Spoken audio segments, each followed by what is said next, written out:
What's up, everybody? It's HBT with Straight Up Wrestling Show, man. I'm on here just for a little while, guys. Coming in, man. Coming in on a Sunday evening just to talk a little bit about wrestling, man. Talk about a little bit about some news, some things that's going on. Man, I'm going to talk a little bit about Vince McMahon. Me and Christopher Burton had a little talk earlier today before he went into work, man. He had to go a long way for work, guys. Helping another store doing inventory. Hey, I know how that is. So Chris is out. You know, he's doing that. Excuse me, guys. Wow. But yeah, Chris is out, man. You know, hey, he's rolling to one of the stores far out from where he lives to do some inventory. And guys, I'm gonna talk a little bit about Vince McMahon, and I'm gonna talk about Big E, guys. I'm gonna talk a little while, and then hey, a little while later, man, I'll probably be coming on upload again. Yes, I was trying to watch yesterday. I watched a little bit of wrestling yesterday. Watched a little bit of a Collision. And I watched a little bit, just watched a little bit of Collision, man. Hey, I was so tired yesterday. Man, it was unbelievable. So, yeah, I didn't really get to finish that. I was going to come on live, but decided not to. My man, Robert Brown, is in the house. What's up, Robert? Out of Lafayette, Indiana, in the building, as always. What's up, Robert? Good to see you, man. Straight up. Straight up. Yeah, but, yeah, I plan on coming back a little bit later on tonight, man. Hey, I wish I had Christopher Burton with me, man, tonight, but hey, definitely won't be getting him. Robert Brown says Lafayette, Indiana, in the building. What's happening, brother? Where's my brother Chris at? Man, like I said, Chris is at work, man. He's at work doing his thing, man. He had to go to a store probably about an hour and 15 minutes away from him, going over there to help those guys do inventory and everything like that. I definitely understand that. I used to work retail years ago, man. Retail is, and I was in management in retail. Retail's no joke. Z1's in the house. What's up, Z1? Z1 says, what's up, Harry? All right, Robert Brown said, did you get a haircut? Yeah, I went ahead and cut my hair, man. Robert Brown, yes, sir. Yes, sir. Had to get it off, man. To get it off, got a little too hot, got a little too shaggy. Couldn't do much with it. So, yeah, I went ahead and knocked it off, man. I had to let it go. Let it go. It's good at this age, man. I'm still pretty much, my hair is still growing. So, hey, definitely want to get out there and do that when you get a chance, man. You know, hey, get that haircut, man. Speaking of cutting things, I need to cut my grass tomorrow. Just got a cut last week, man. About a week and a half ago, I paid a couple of little young guys, man, to cut it. But, you know, usually I always cut my own grass. But, hey, you know, they came. And so I just decided, hey, I'm going to go ahead and do these kids, man, you know, get these young kids a favor, man. Paid them a pretty good bit to cut my grass. I have like an acre. So, you know, They had a lot of work to do, man. And those guys did a pretty decent job. But yeah, I want to get out there and cut it myself, get it really low.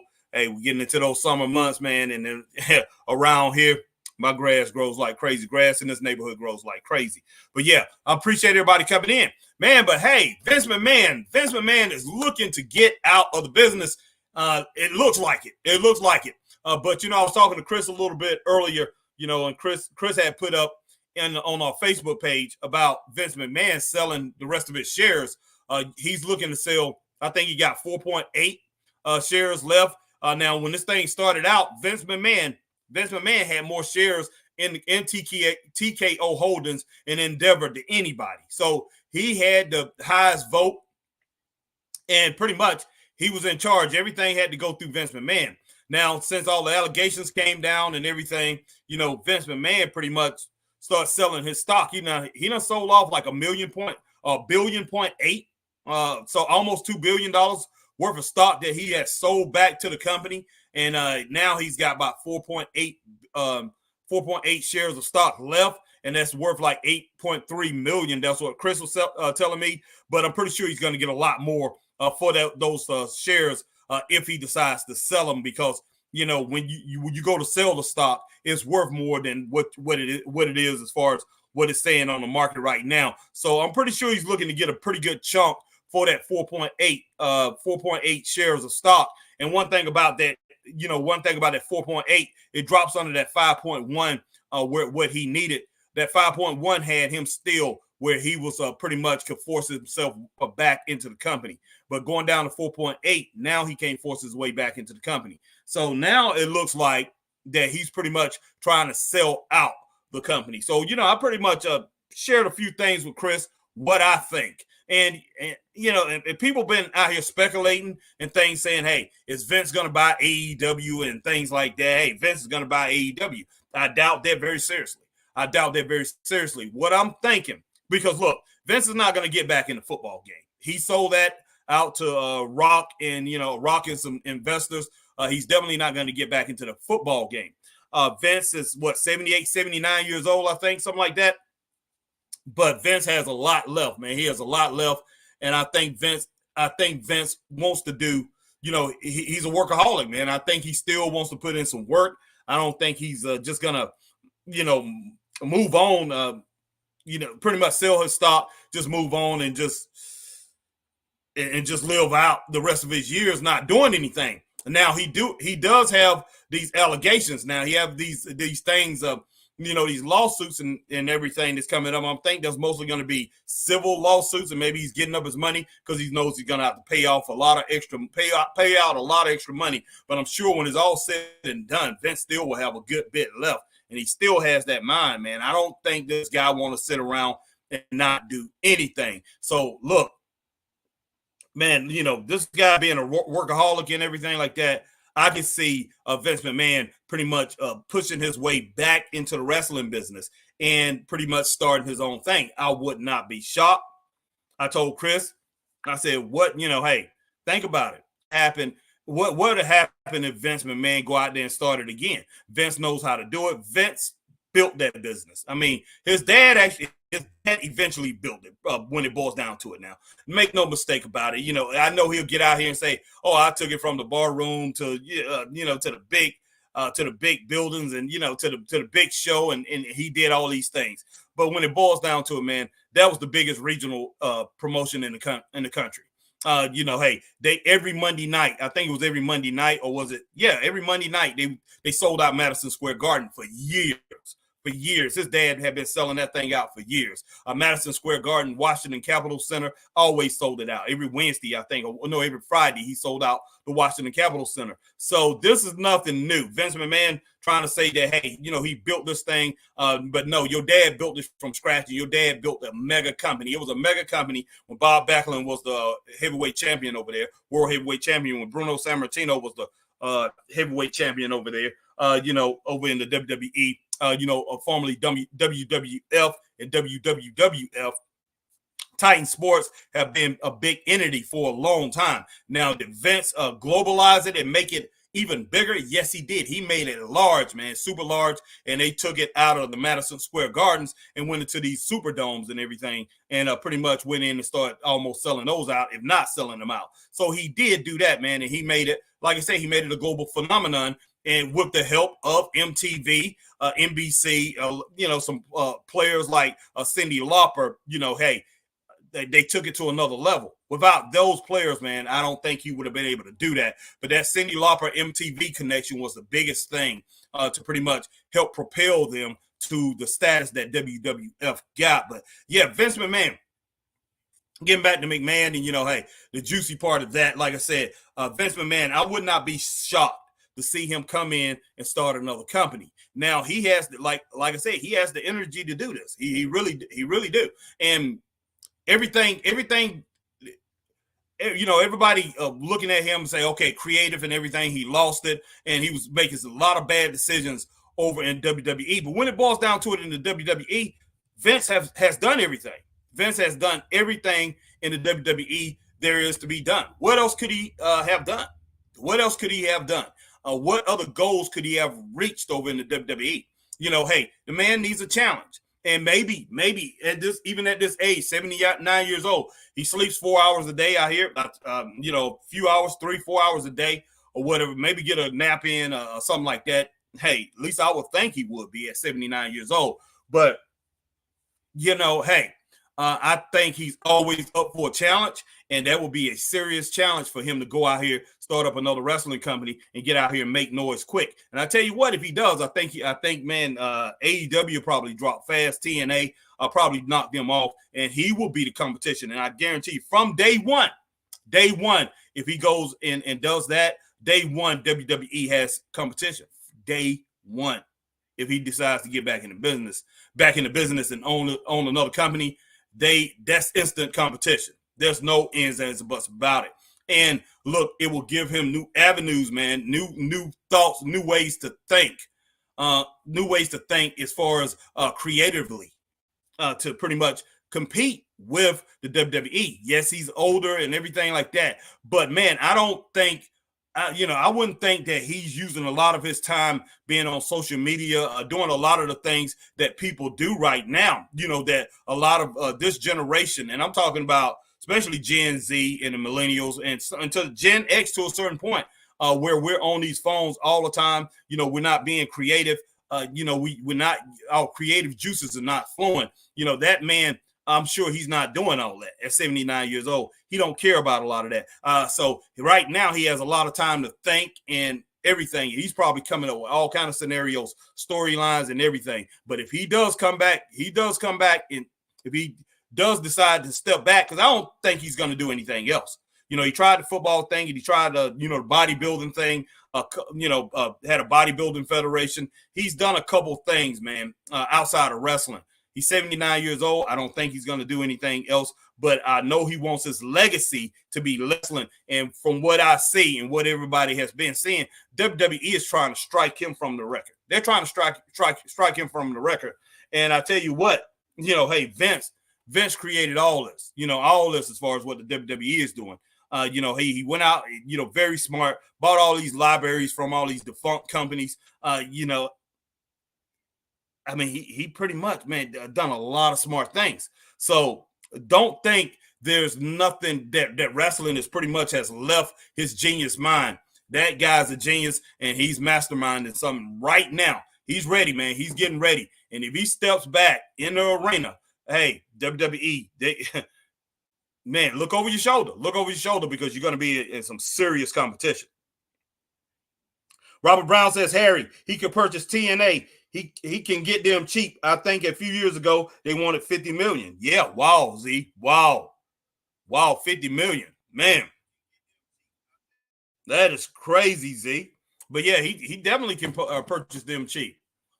But he will have to go in there. He will have to change everything around. So I have no clue if he wants to get TNA. One thing he would have with TNA, though, right off the bat, he would have their library.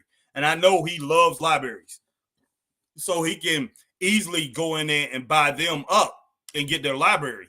And when AEW, he can go in there and put pressure on them, start knocking them down. And when they go down, he can purchase their library. Man, the man got money. He's got some money. And the whole thing about it is, don't think because WWE has more money than him or Endeavor has more money than him that he can't outbid them for that library. Because the bottom line is this. Endeavor, TKO Holdings, they have got to satisfy shareholders, stockholders. They got to satisfy them.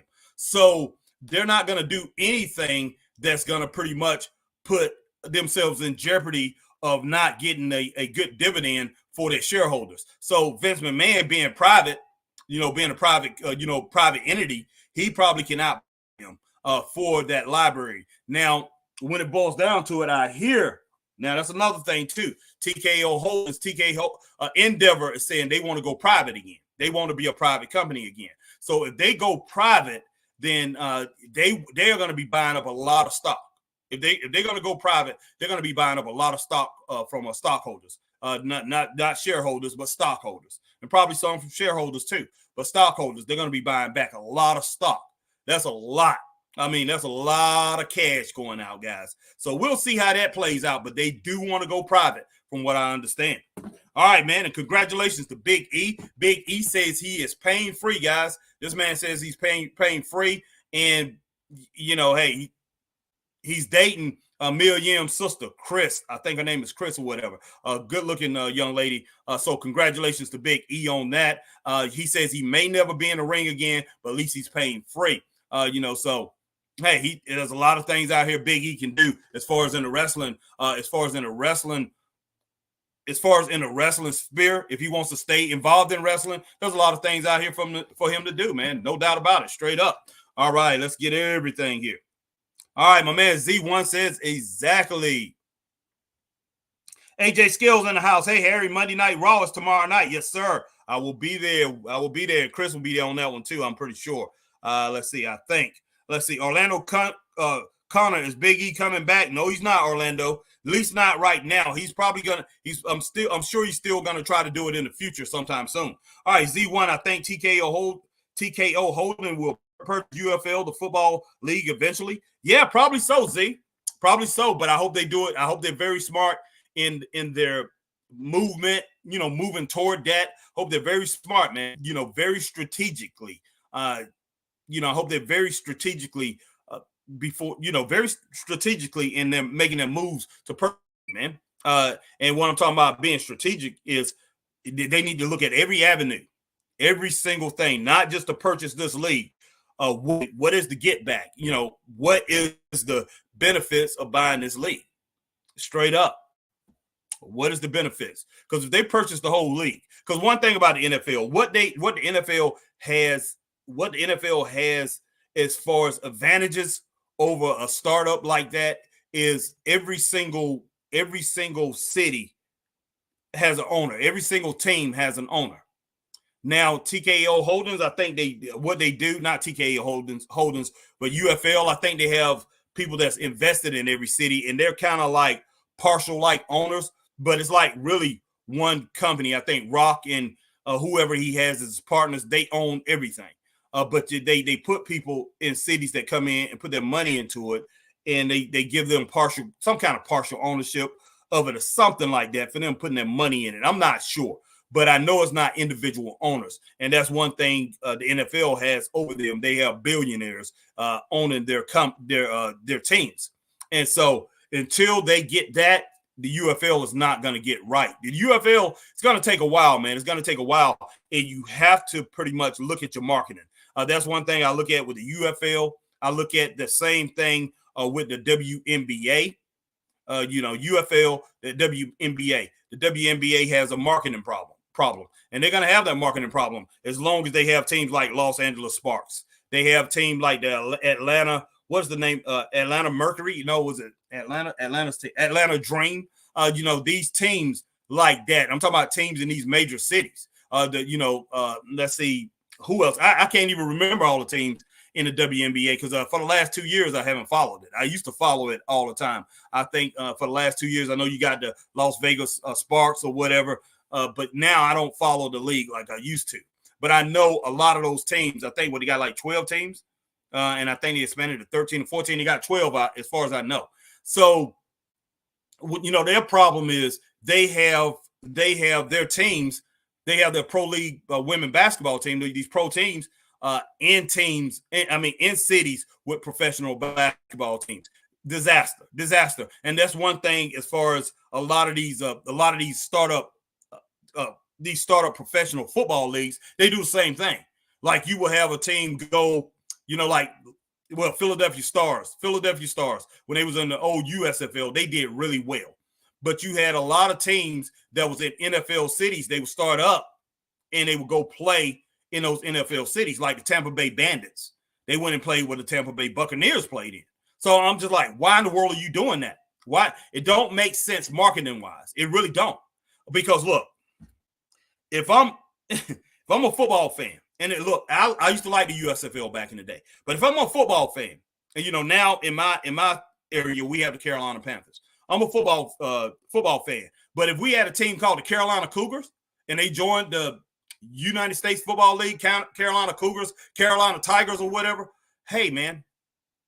And I have to take a choice. I have to make a choice between spending my money on the Carolina Panthers or the Carolina Tigers or Carolina Cougars or whatever, whatever you want to call them. I'm going to call them Carolina Cougars. We used to have an ABA basketball team called the Carolina Cougars. But I'm gonna go ahead and call them Cougars, guys. Don't start laughing at that because we know what they call a Cougar now. But yeah, say Carolina Cougars, Carolina Panthers. I'm going with the Carolina Panthers. I'm gonna spend money on the Carolina Panthers, and being, that right there is just being responsible for your money, just being a good steward of your money. Which one? Hey, I'm a football fan, so I'm gonna get all the paraphernalia from the Carolina Panthers. I'm gonna get my season tickets from the Carolina Panthers. Why in the world should I be? And I'm gonna get everything that I want to get out here and I want to display is by the Carolina Panthers. Why in the world should I get why should I spend my money on the Carolina Cougars? The pro football, the same thing. Why should I spend my money on Los Angeles? The Los Angeles, what was the name of the women's NBA team? I already said it's not the Los Angeles Sparks. That's the Las Vegas Sparks. The Los Angeles, whatever the women's basketball team. Why in the world should I spend money on them? And I have the Los Angeles Lakers. You understand what I'm saying? So that's what I'm talking about. Marketing, man. Why in the world the WNBA can't market to cities that don't have a pro team? And I'll get to that in just a moment. But let me get to these comments.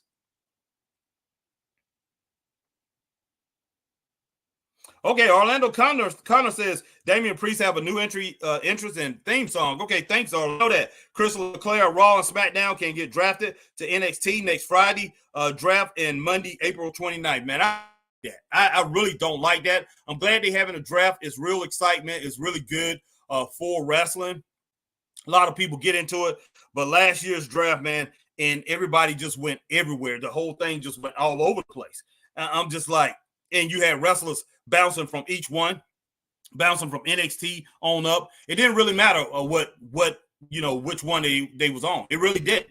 And I hope that this don't continue. In my opinion, I think they need to pretty much disband that draft if they're going to do it like that. Go back to just have everybody on each, use everybody on each brand. I think that will work better. But, hey, it is what it is. We're going to enjoy it while we have it. All right, Chris Leclerc, I like the Washington Mystics. Yes, Washington Mystics. But, yeah, I like them too. But, hey, if I'm in Washington, who am I going to spend my professional basketball money on? Now, I know the women is not that much. But, hey, I'm going to get season tickets to the Washington Wizards, Washington Mystics. Unless you have somebody very dynamic on that team, I'm not going to be paying attention to you, straight up. All right, let's see. Z said, do you think lowering the rim to 9 feet in the women's game would make it more entertaining? You see more dunks? No. I don't think so when it boils down to it, Z1, because we're not going to see, even if they lowered the rim in the women's game, we're not going to see 360 dunks. We're not going to see power dunks for the most part. We're not going to see tomahawks. We're not going to see a lot of things that we see in the men's game. We're just not going to see that. We're not going to see that. And, I mean, even if the WNBA does that, doesn't mean that that college will follow. I like the women's game as far as, man, they have all the fundamentals down. I love it that they work real hard on the fundamentals and a lot of good shooting. But when it comes to the WNBA, I don't know what in the world goes on sometimes with those games. Because sometimes you can look at it, man, and they miss probably about, I've seen them miss 12 layups in a row. I don't know what in the world's going on. The women's game in college, it looks a lot better, a lot more pleasing, I guess, because they play a shorter time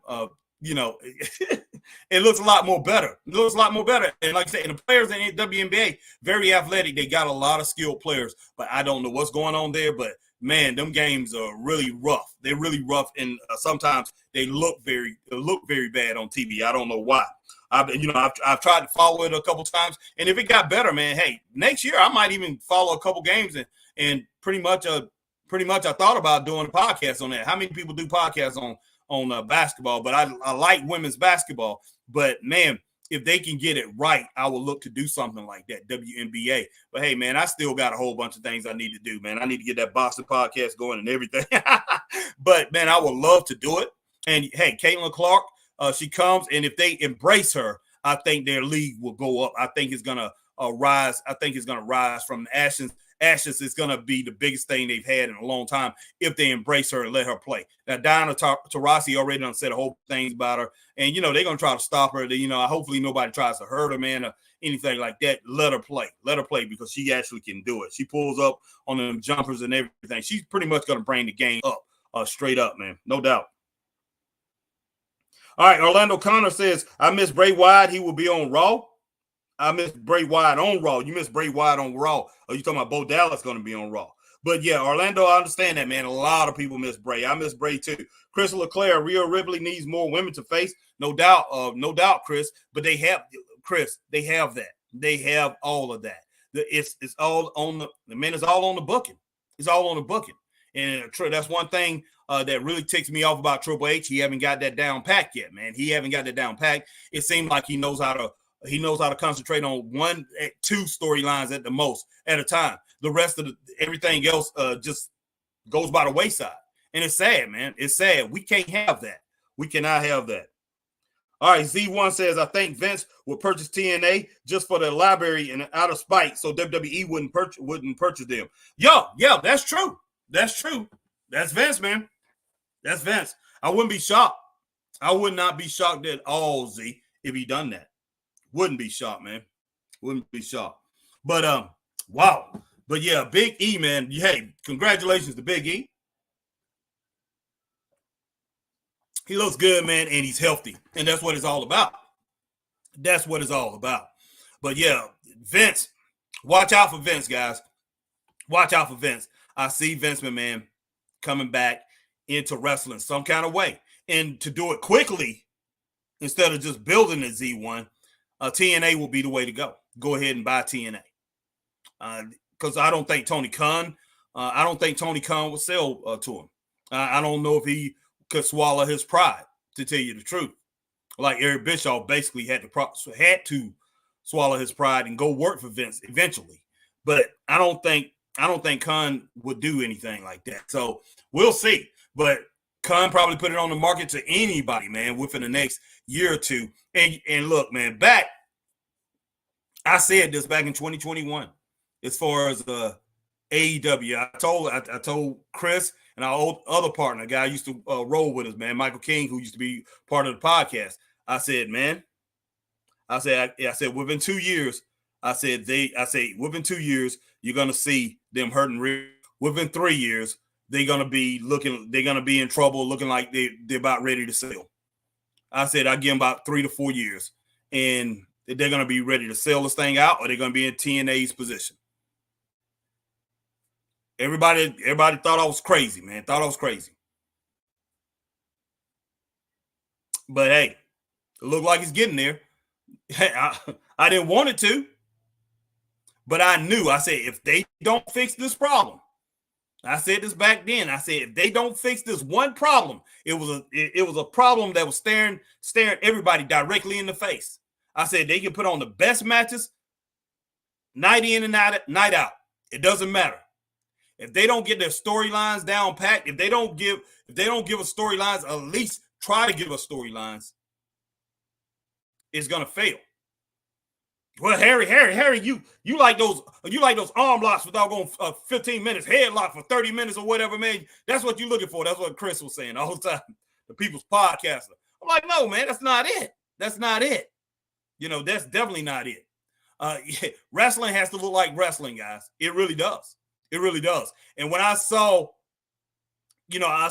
people like, who was it? The Young Bucks being so prominent in AEW, being so prominent in their role. And every time I saw those guys match up with Pac, Penta, and Pac and Ray Phoenix, or Penta, Ray Phoenix, or whatever, every time I saw those guys lock up with them, the match, you could tell it was choreographed big time. And they was doing the same things over and over. They was having good matches. And those matches, we was giving them 4.5, 5-star matches, sometimes 5.5. It was easily to give them that match, give them those kind of ratings, but they had to work very hard to get it.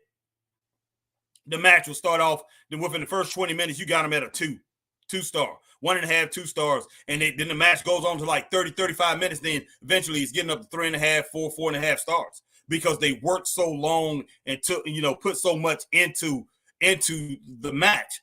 But it shouldn't have to be that way. The crowd should be with you from the get-go. Like back in the day, the Road Warriors, the Anderson brothers, man, the Steiner brothers, the crowd was with them from the get-go all the way through to the match. Didn't matter what they did. Didn't matter if they put a headlock on you. The guys put some kind of suplex on you, pick you up and about to slam you. The crowd was with them the whole time. And you got to have that type of magic. You have to have that, especially if you're a new company, man. If you're a new company, you got to every single time you go out there, man, it's an audition. It's hey, you're a walking billboard every time you go into that ring to do something special. Straight up. JL's in the house. What's up, JL? Okay, Orlando says Bo Dallas is returning with Bliss. Okay. Then man, That right there most definitely will work. JL says hello. What's up, JL? JL Harrington's on thoughts. Harrington thoughts on Braun's new music. I didn't pay too much attention. I did hear that, and I knew, but I like it so far. But I did not pay too much attention to it. Just excited to see Braun Breaker, man, over on SmackDown. And I know a lot of people upset that him and Baron Corbin, the Wolf Dogs, lost those titles.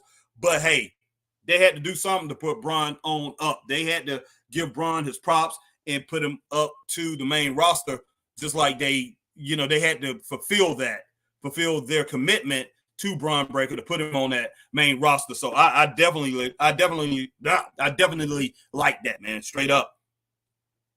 All right, JL. So I missed this whole week of WWE due to classes and exams. So Braun lost the tag strap on NXT, but not the biggest event. NXT has Stand and Deliver. Who booked this? Man, Stand and Deliver was really good, JL. In my opinion, I thought Stand and Deliver was the perfect set off to Mania. It set it off. Stand and Deliver was a 4-star match. I mean, a four-star show. Every match on there was pretty darn good, as far as I remember. It's not hardly anything that I didn't like over there on that show. JL, did you see Alex Pereira's 3-minute knockout all over ESPN? Yes, sir. I did see it. But yeah, Alex is pretty darn good, man. Pretty strong. His ability, as far as to strike with his hands and feet is pretty doggone good. Z1, to be honest, Harry, is AEW worth purchasing? Not really. Not for $2 billion. Not what Forbes say they're worth. No. There was a podcast, a couple friends of mine on it. They said they was talking about that, and they said Forbes got them listed at $2.3 billion. They do got them something like that, but there's no way in the world they're worth that. There's no way. No way. What are you buying? When you go to buy them, what are you buying outside of a name? And you're not buying anything. They don't own any buildings. They don't own nothing. They don't own no buildings. As far as their wrestlers go, what you buying up their contracts, at a loss. If you buy them up, they hardly anybody over there worth their contract. Hardly anybody. So what are you buying if you're going to buy AEW? Like I said, they don't have a building. They do not have a building. I don't think they own their production trucks. They probably do own their production trucks. I'll take that back. But there's nothing over there that's worth $2.3 billion. Nothing. So I don't know what in the world Forbes talking about. Tony Khan with all that money and everything, he may got a friend over there, friend at Forbes, and they pretty much adjusting those numbers accordingly. But man, no, there's no way. 2.3 billion, and TNA only worth 50 million. They were about to sell it a couple years ago. 50 million is probably worth 75 million, a little bit more. I'm talking about TNA. As far as AEW.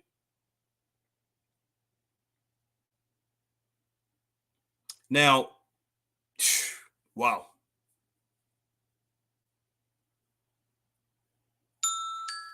Give me just a moment, guys. Just a moment. Got a phone call here.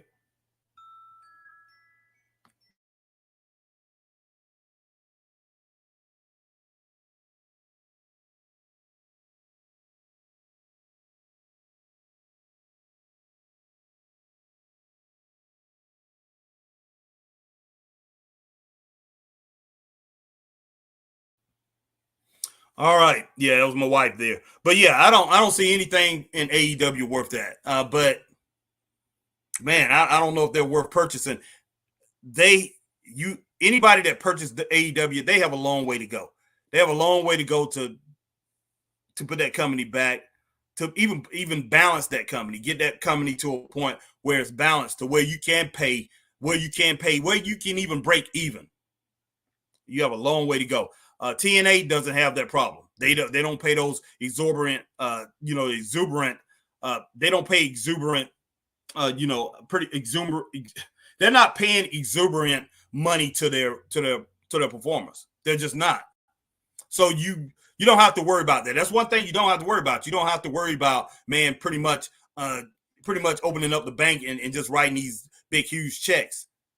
You don't have to do that. With AEW, you do. You got a lot of checks to satisfy. You have a lot of people, probably a lot of vendors that probably, that you have to satisfy.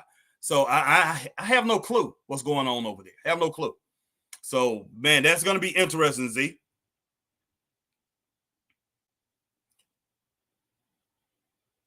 All right, Z1 says, yeah, exactly, Z1. Well, maybe for the Ring of Honor library, yeah, and that's the only reason I can see Vince will be interested in AEW as far as body library. But what is that thing worth? What is it worth? There's nothing that's compelling. Nothing. Think about it. Think about 5 years, guys, and think if you could think of anything that was really compelling as far as a storyline that you want to go back and watch. It's nothing. It's nothing.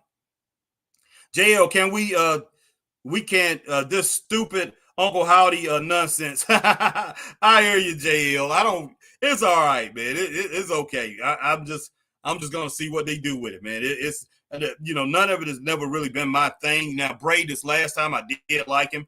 I liked him a lot better than I did last time, and I would love to see Alexa Bliss back. Straight up, Orlando Connor, why 6 is coming soon. Members, yeah, from what I understand, Orlando. JL, I mean, why didn't the Wolf Dogs lose the titles at Stand and Deliver? They lost them 3 days later after to the same people they just beat. Exactly. Yeah, they should have went ahead and dropped it to Axiom and who else? Axiom's partner and Nathan Fraser. They should have went ahead and dropped it at Stand and Deliver. But I can understand why they didn't, though. I can understand why Triple H didn't want that. I mean, not Triple H, but Shawn Michaels. He went ahead and I think they wanted people to think that Braun was going to continue to stay over there. And so I don't know, man. I don't know what they're thinking is behind that. JL, I mean, WWF bought WCW when it was worth nothing. JL says that. JL, I wouldn't say WCW was worth nothing. That library was worth millions. And that's what Vince McMahon, that's the reason he bought it. Vince McMahon said he's not worried about anything else. He said he wants to get his hands on that library. Man, that library is expansive.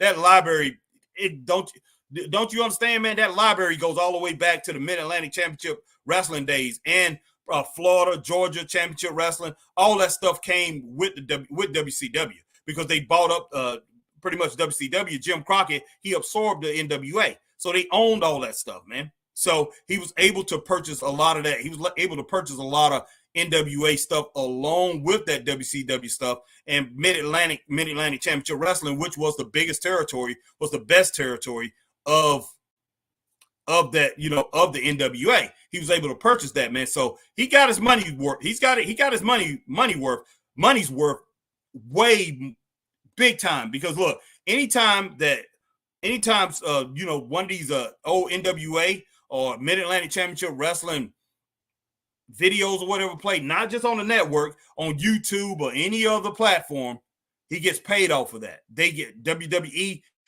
they benefit off that from the commercials and everything, man. They get paid off of that. So they get paid royalties. So he did the right thing for that. With that, it's just Eric Bischoff didn't know what to do. He didn't understand the history of WCW. He didn't understand the great history of Mid-Atlantic Championship Wrestling, which the start of Ric Flair's world title runs, had Jack Briscoe when he was world heavyweight champion, Hardy Race, Dusty Rhodes, all those guys, man, all those greats, all the way back to Lou Thez and so many more.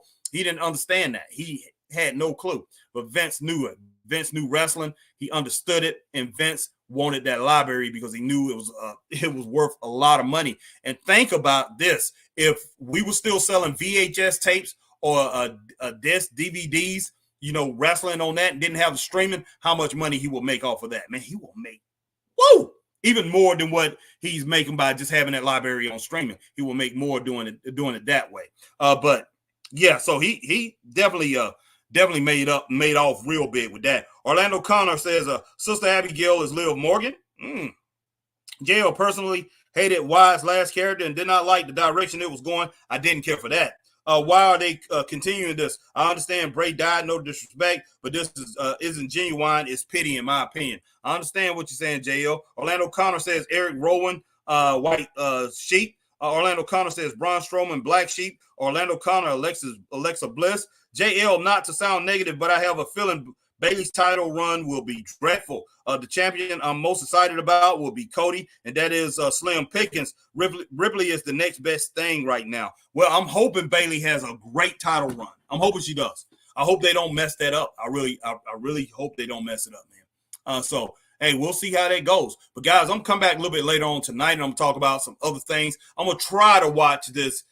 If I can get into this battle of the belts, I don't know. I might wait to watch that a little bit later. But I'm definitely coming back, guys. I appreciate you coming on here, but I need to get off for just a little while. But I'm coming back a little bit later on this evening, man, to do some more work, guys, to talk to you some more. Hey, because, hey, love talking to my Straight Up Wrestling family, guys.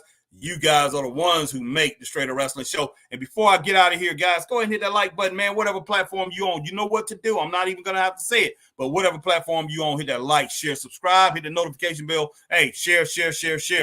Guys, I'll talk to you later. Stay straight up, but I will be back. Stay straight up. Peace.